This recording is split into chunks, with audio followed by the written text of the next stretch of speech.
तफसील। बेंगलुरु के फसादज़दा इलाकों में हालात इस वक्त काबू में हैं। फेसबुक पर इश्तियाल अंगेज़ तस्वीर और बयान पोस्ट किए जाने के बाद शहर के डीजे हल्ली और केजे हल्ली इलाके में पुरतशद्दुद एहतजाज बर्पा हो गया था।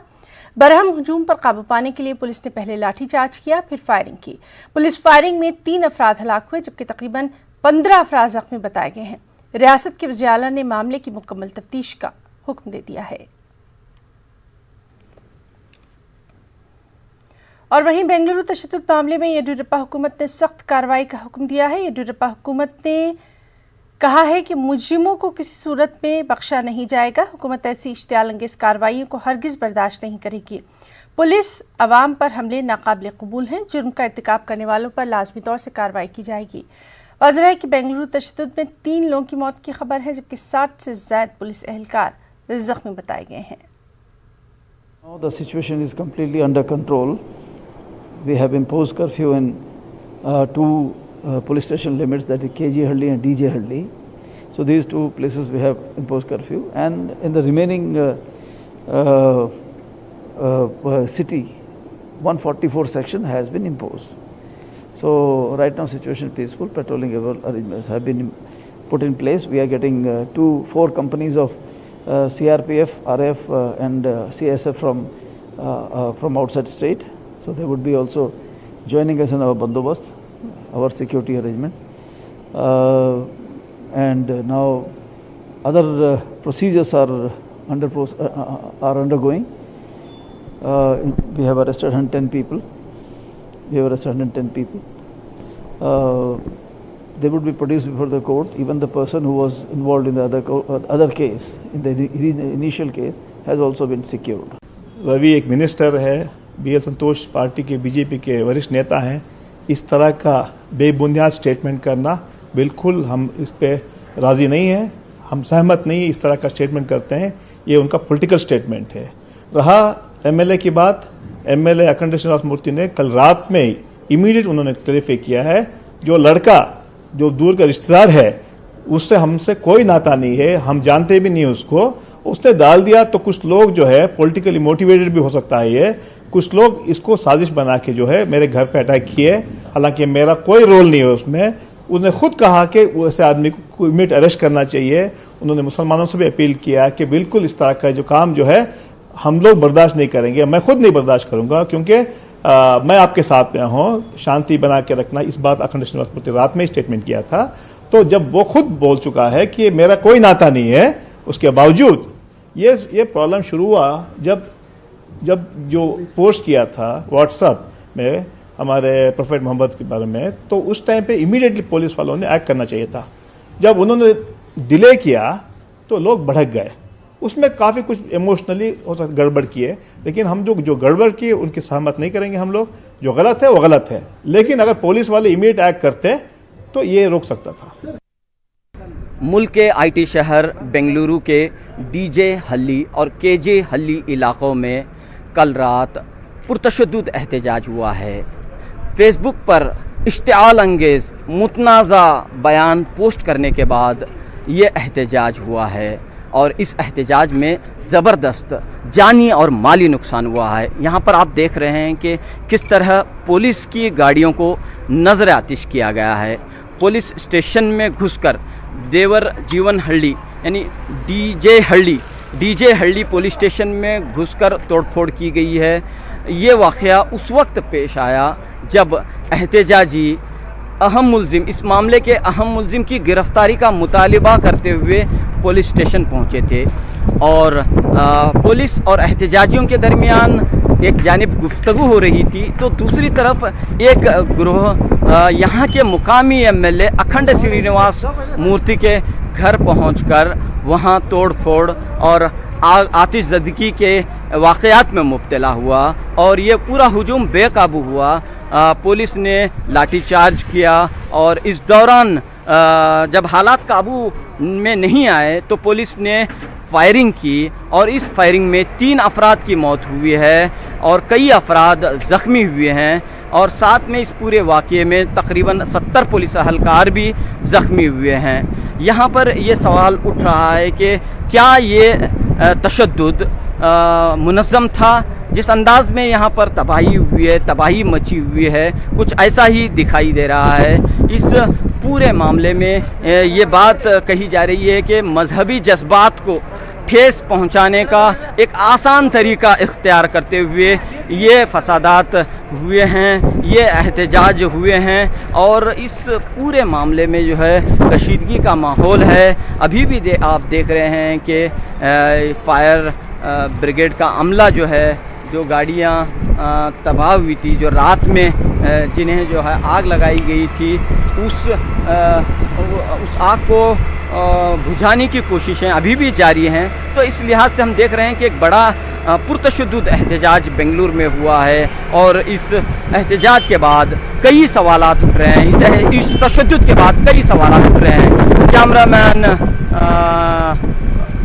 महेश के साथ रऊफ़ अहमद, न्यूज़ 18 उर्दू, बेंगलुरु। और हमारे नुमाइंदे रऊफ़ अहमद ने इस सिलसिले में वहाँ के मकामी लोगों से भी बातचीत की है। बेंगलुरु में हुए पुरतशद्दुद एहतजाज के दौरान पुलिस फायरिंग से मुकामी लोग खौफजदा हुए हैं। यहाँ पर डीजे हल्ली के मुस्लिम कॉलोनी में हम मौजूद हैं। यहाँ पर आप देख रहे हैं कि किस तरह गोलियों के निशान यहाँ पर मौजूद हैं। रात में यहाँ पर पुलिस ने फायरिंग की है और कई जगहों पर जो है इस तरह की गोलियों के निशान आप देख सकते हैं इस मुस्लिम कॉलोनी में। और इस पूरे मामले के बाद यहाँ के लोगों में खौफ और दहशत देखने को मिल रही है। बताइए कैसे क्या हुआ रात में? रात में फुल गलाटा 8 बजे से शुरू हुआ, 12:30 तक गलाटा हुआ और फायरिंग भी चली और गैस भी चलाए पुलिस वाले और 2-3 आदमी कुछ जख्मी भी हुए। और उसके बाद जो हमें अंदर चले गए, फायरिंग शुरू हुई तो हमें अंदर रह गए। ये घर किसका है? आपका है? हमारा घर। हाँ। हम किराए पे रहते हैं, हमारा घर है ये। यहाँ से गोली लगो, वो गोली लगो, ऊपर फायर हुआ है। ओके। क्या देखा आपने? क्या देखा? हमने देखा वही हमें सवेरे सुबह 6 घंटे तक जाते हैं दुकान पे, फिर रात को 10 घंटे को है खाना गिना खा लगे तो फायरिंग हुआ, बम बम मिलकर गोलियाँ चले, पूरा इधर दीवार पर सब गोलियाँ लगे, पर उनके घर को गोलियाँ लगे, फिर उधर लगा गोली, इतना छुआ। तो अभी क्या लोग, पुलिस क्या कह रही है यहाँ पे? पुलिस कुछ भी नहीं, अंदर रहो बोल रही, बाहर नहीं आना। बाहर कर तो लाठी चार्ज कर दी, 144 सेक्शन डाल दी। तो कितनी तादाद थी लोगों की यहाँ पर? बहुत भीड़ थी, बहुत भीड़ थी, कम से कम 1000 के ऊपर थे, बहुत भीड़ थी। तो यहाँ पर देख रहे हैं कि पुलिस की जो गाड़ियाँ हैं उसे जलाया गया है। जला गया, पहले जला दले, बाद में कैसा हुआ है? पब्लिक की तरफ से छुआ है, पब्लिक जलाई, बाद में फायरिंग की आर्डर है, उन्होंने फायरिंग करे। इससे पहले छोटे मोटे गलाटे हो लोग थे, बाद में गलाटे बढ़ गए। पुलिस जब लाठी चार्ज करी तो ज़्यादा हो गया, बाद में वो गैस चालू करे उन्होंने तो और बढ़ गया वो, इस वजह से जलाना करना शुरू कर दिया। तो यहाँ पर लोगों में जो है कंट्रोल करने के लिए कोई नहीं आया और लोगों को जो है पूरा अमन के लिए कोई भी कोशिश नहीं हुई? जमीर अहमद आए थे ना, जमीर अहमद आए थे, उनको भी ज़रा हाथ क्या कि खटका बोल को डैमेज हो, उन्होंने भी चले गए, कंट्रोल करे उन्होंने, मगर पब्लिक कंट्रोल नहीं कर सकी। तो ये आप देख सकते हैं कि पुलिस स्टेशन के बिल्कुल करीब ये कॉलोनी है, मुस्लिम कॉलोनी, यहाँ पर भी जो है पुलिस की फायरिंग हुई है। जैसा कि मुकामी लोग कह रहे हैं कि जब हुजूम बेकाबू हो गई तो पहले पुलिस ने यहाँ पर लाठीचार्ज की और फिर फायरिंग की, और फायरिंग के निशान आप जगह जगह पर यहाँ पर देख सकते हैं कि किस तरह जो है पुलिस की फायरिंग के निशान यहाँ पर मौजूद हैं। और इस पूरे मामले के बाद जो है तशवीश का इजहार किया जा रहा है। एक मुतनाज़ा पोस्ट, एक इश्तिआल अंगेज़ पोस्ट जो यहाँ के मुकामी एमएलए के एक रिश्तेदार ने सोशल मीडिया में नशर किया और इसके बाद ये बड़ा वाक़या पेश आया है। और कहीं ना कहीं ये पूरा वाक़या तशवीश का सबब बना हुआ है कि किस तरह एक पोस्ट के ज़रिए मजहबी जज्बात को मजरूह करते हुए, मजहबी जज्बात को ठेस पहुँचाते हुए इस तरह के वाक़यात पेश आते हैं। कैमरामैन महेश के साथ रऊफ़ अहमद, न्यूज़ 18 उर्दू, बेंगलुरु। और बेंगलुरु में तशद्दुद के दौरान भी फ़िरक़ेवाराना हम आहंगी को बरकरार रखने की पूरी कोशिश की गई। अक़लियती तबके से ताल्लुक़ रखने वाले नौजवान एक मंदिर की हिफाजत के लिए शरपसंदों के सामने सीना सपर हो गए और इंसानी जंजीर बनाकर मंदिर की हिफाजत की। एक और अहम खबर, जिला पुलवामा के कमराजीपुरा इलाके में सिक्योरिटी फोर्सेस के साथ एक इनकाउंटर में हिजबुल मुजाहिदीन का सरकर्दा कमांडर हलाक हो गया है। फोर्सेस और मिलिटेंटों के दरमियान हुए इस इनकाउंटर में एक फौजी जवान भी शहीद हुआ है, एक और फौजी जवान जख्मी हुआ है। बीती रात कमराजीपुरा इलाके में फौज की जानिब से मिलिटेंटों के खिलाफ ऑपरेशन के दौरान मेवा बागात में छिपे मिलिटेंटों ने फोर्सेस पर फायरिंग कर दी थी।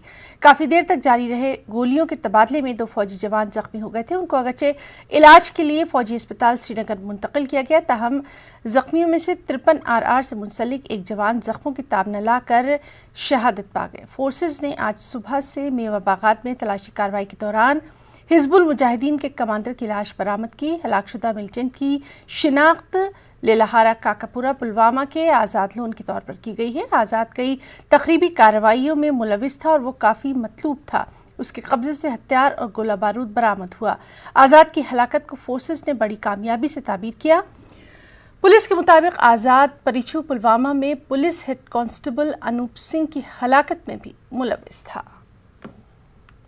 कोरोना की मुल्क में कोरोना के मामलों में कदरे तेज़ी आई है। पिछले 24 घंटों के दौरान 60,963 नए मामले रोशनी में आए। इस तरह मुल्क में कोरोना मुतासिरीन की मजमूई तादाद 23,29,639 हो गई है। इनमें 6,43,948 एक्टिव मामले हैं। गुज़िश्ता 24 घंटों में कोरोना से 834 लोगों की मौत हुई है।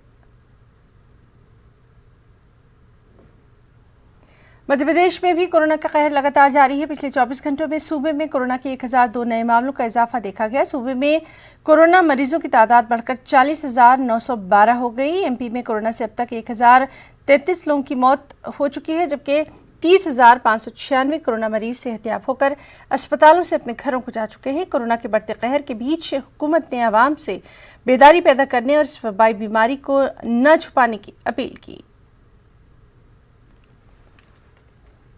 इसी तरह तेलंगाना में कोरोना के 1,897 नए मामले सामने आए हैं। रियासत में कोरोना मुतासरीन की तादाद 84,544 तक जा पहुंची है। कल एक ही दिन में कोरोना से 9 मरीजों की मौत की खबर है। रियासत में कोरोना से मरने वालों की तादाद 654 हो गई है।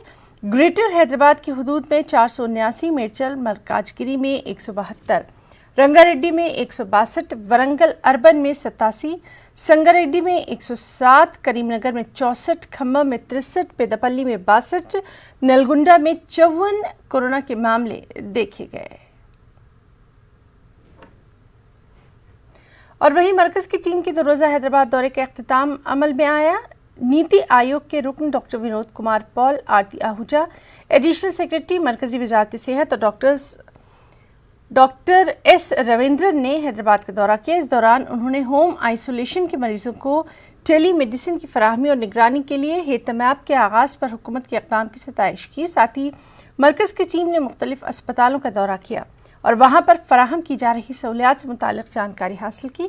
तेलंगाना के चीफ सेक्रेटरी और वज़ीर सेहत ई राजेंद्र के साथ एक इजलास मुनक़्क़िद करते हुए मज़ीद तफसीलात हासिल की गई। కరోనా వైరస్ భారత ప్రజానీకాన్ని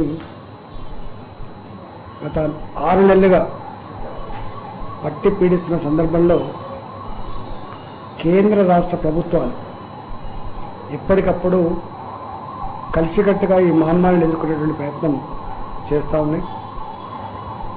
భారత ప్రభుత్వం ఏ ఆదేశాలను అయితే రాష్ట్రాలకు అందించిందో, ఏ సూచనలు సలహాలు అయితే రాష్ట్రాలకు ఇచ్చిందో తూచా తప్పకుండా పాటించిన రాష్ట్రం తెలంగాణ. మొదటి నుంచి కూడా ఈ కరోనా కట్టడిలో ట్రేసింగ్ చేయడం కానీ, టెస్టింగ్ చేయడం కానీ, కంటైన్మెంట్ జోన్ అనే పదానికి అర్థం చెప్పిన రాష్ట్రం కూడా తెలంగాణనే.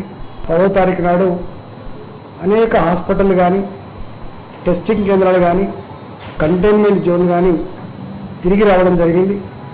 ఇక్కడ జరుగుతున్న టెస్టుల తీరు పట్ల కానీ, ఇక్కడ హాస్పిటల్ నిర్వహణ పట్ల కానీ, ఇక్కడ జరుగుతున్నటువంటి ట్రీట్మెంట్ ప్రోటోకాల్ పట్ల కానీ సంపూర్ణమైన విశ్వాసాన్ని, సంపూర్ణమైనటువంటి సాటిస్ఫాక్షన్ వారు వ్యక్తం చేయడం జరిగింది.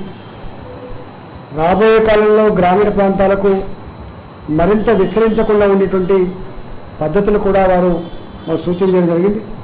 उन्होंने जो भी बोला है, जो भी गाइडलाइंस दिए हैं, तेलंगाना एक ऐसा स्टेट है जिसको अक्षरशः पालन करता है और इसी की वजह से कंट्रोल के बारे में हो, कंटेनमेंट के बारे में हो, जोन्स के बारे में हो, हमारे जो भी हमारे चीफ मिनिस्टर साहब हरदम इस पे ध्यान दिए हैं और हर एक प्राइम मिनिस्टर के वीडियो कॉन्फ्रेंस में भी बहुत एक्टिवली पार्टिसिपेट करके जो भी समस्याएं हैं जिसको मिलके काम करना है उस पर उन्होंने काम किया है. तो आज जो 3 सदस्यीय टीम यहाँ आई है उनसे मिलके उन्होंने बहुत सारे डिटेल में गए हैं और they have given lot of work. They have appreciated the work, 1 and 2 they are actually working on various they have given ideas on what we should do and Telangana government has been following them, and particularly not only the testing now happens in Hyderabad or few places. After the visit of this team, earlier team where Dr. Ravindran was there, actually now we have reached up to sub district level. उसका बैठ के पूरी चर्चा करी और जो अच्छे काम हुए हैं उनको समझा, उनको देखा और बिल्कुल ये क्लियर है कि सरकार पूरे ज़ोरों से इस पैंडेमिक को कंट्रोल करने के लिए हर एंगल से इसको देखभाल में जुटी हुई है. और ये खुशी की बात है कि पिछले कुछ हफ्तों में ही बहुत तेज़ी के साथ टेस्टिंग जो है वो बहुत ऊपर आई, कई गुना हुई और उसको भी आगे बढ़ाने का पूरा एक माहौल बना है, तैयारी है.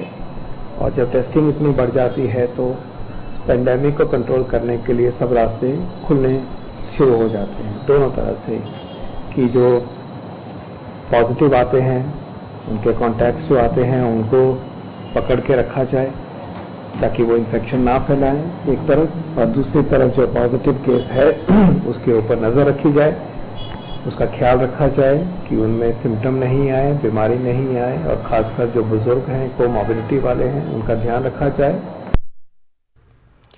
आंध्र प्रदेश में कोरोना के 9,024 नए मामले सामने आए हैं. रियासत में कोरोना मुतासरीन की तादाद 2,44,549 हो गई है. महकमा सेहत की रिपोर्ट के मुताबिक गुज़िश्ता 24 घंटों के दौरान 87 मरीजों की भी मौत हुई है. इसी तरह रियासत में कोरोना से मरने वालों की कुल तादाद 2,203 हो गई है. आंध्रा और रायलसीमा के बेशतर अजला कोरोना से शदीद मुतासर हैं.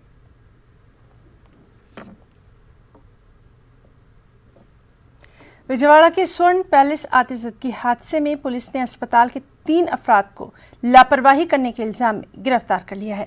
गिरफ्तारी के बाद इन तीनों को अदालत में पेश किया गया, जहां अदालत ने इन तीनों को 14 दिनों की रिमांड में भेज दिया.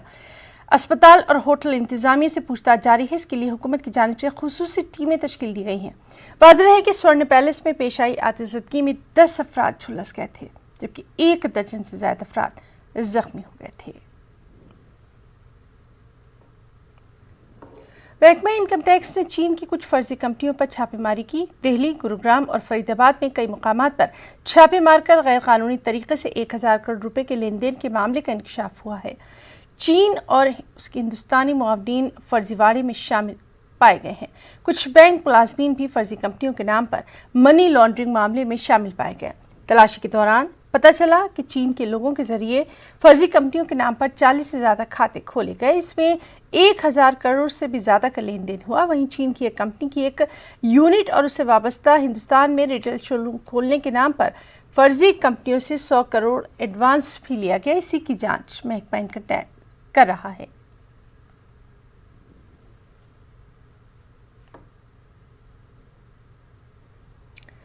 कर्नाटक से खबर है, जहां SSLC नताइज का ऐलान किया गया. जारिया साल रियासत के चिकबालापुर जिले को नताइज में पहला मुकाम हासिल हुआ, जबकि हैदराबाद कर्नाटक के यादगीर जिले को आखिरी मुकाम मिला. इसी तरह रायचूर जिला 28वें मुकाम पर रहा.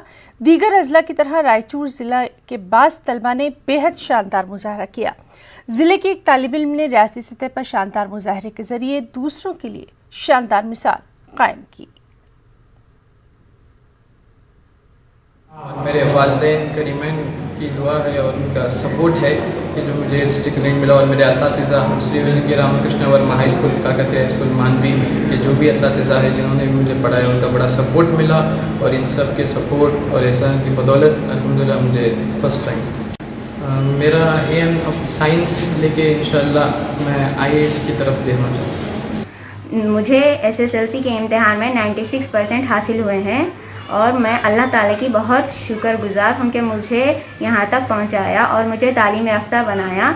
और मैं अपने वालिदैन और असातिज़ा का शुक्र अदा करना चाहती हूँ क्योंकि जो उन्होंने मुझे सपोर्ट किया और मुझे यहाँ तक आने के लिए मोटिवेट और इनकरेज किया। और मैं सबसे पहले अल्लाह का शुक्र अदा करती हूँ जो उन्होंने मुझे इस मकाम पर लाके ठहरा किया कि मैं इस 96.48% हासिल कर सकूं। मेरा एम अब PUC साइंस लेना है और आगे चलकर मैं सोचूंगी कि और कुछ अच्छा मुकाम हासिल कर सकूं। मराठा रिजर्वेशन की मुहिम चलाने वाली तंजीमों ने रियासती हुकूमत पर धोखाधड़ी और वादा खिलाफी का इल्ज़ाम लगाया है। मुहिम से जुड़े लोगों का इल्ज़ाम है कि रियासती हुकूमत मराठा रिजर्वेशन तहरीक को कुचलने की नाकाम कोशिश कर रही है, इसीलिए अब मुंबई पहुंचकर हुकूमत के खिलाफ मुजाहरे किए जाएंगे। तहरीक से वाबस्ता लोगों का इल्ज़ाम है कि हुकूमत ने 42 अफराद को मुलाजमत और 10 लाख मुआवजा देने का ऐलान किया, लेकिन इसके बरखिलाफ महलविकीन पर मुकदमे दर्ज किए जा रहे हैं। ये जो 42 कुटुंब जो सदस्य जिन्होंने बलिदान दिया है उनको 10 लाख रुपए की मदद और एक सरकारी नौकरी, और जो आज़ाद मैदान के ऊपर जो 47 दिवस जो 2014 के विद्यार्थी थे उनको भी उन्होंने नौकरी का आश्वासन दिया था। ये दोनों आश्वासन अगर उन्होंने पूरे नहीं किए तो आने वाले समय में उनको आंदोलन को सामने जाना पड़ेगा। हमारी उद्धव साहब से मांगे या हमारे को हक पे आने की आप यही आने जरूरत मत आने की दीजिए, उसके अंदर ही जो हमारे जो बांधो है दो समाज के जिन दो मांगे हमारी वो पूरी कीजिए। मेरठ के सिसोली गांव में खाली सरकारी ज़मीन पर राधा कृष्ण की मूर्ति स्थापित किए जाने के बाद तनाज़ा पैदा हो गया। मामले की जानकारी के बाद पुलिस ने मौके पर पहुंचकर हालात को काबू में किया और सरकारी ज़मीन से फ़ौरन मूर्ति हटाने को लेकर कार्रवाई की। पुलिस ने मूर्ति रखकर गांव के माहौल को कशीदा करने वालों को सख्त लहजे में समझाया और मामले को हल करवाने की कोशिश की।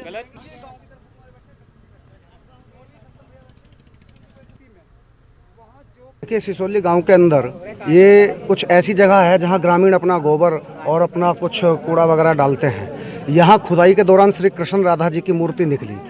ग्रामीणों ने ऐसा माना कि खुदाई में मूर्ति निकली है तो इसको यहीं स्थापित कर दिया जाए, तो ग्रामीणों ने एक चबूतरा बनाकर उसको यहाँ स्थापित कर दिया है। और किसी ने इसकी शिकायत की है, तो शिकायत करने के बाद प्रशासन यहाँ इस मूर्ति को हटवाने के लिए आया है। ग्रामीण शांति व्यवस्था बनाते हुए शांतिपूर्वक यहाँ बैठकर अपनी मांग के लिए बैठे हुए हैं और उनका ये प्रयास है कि मूर्ति जब स्थापित हो गई और यहीं खुदाई में निकली है तो यहीं स्थापित रहे।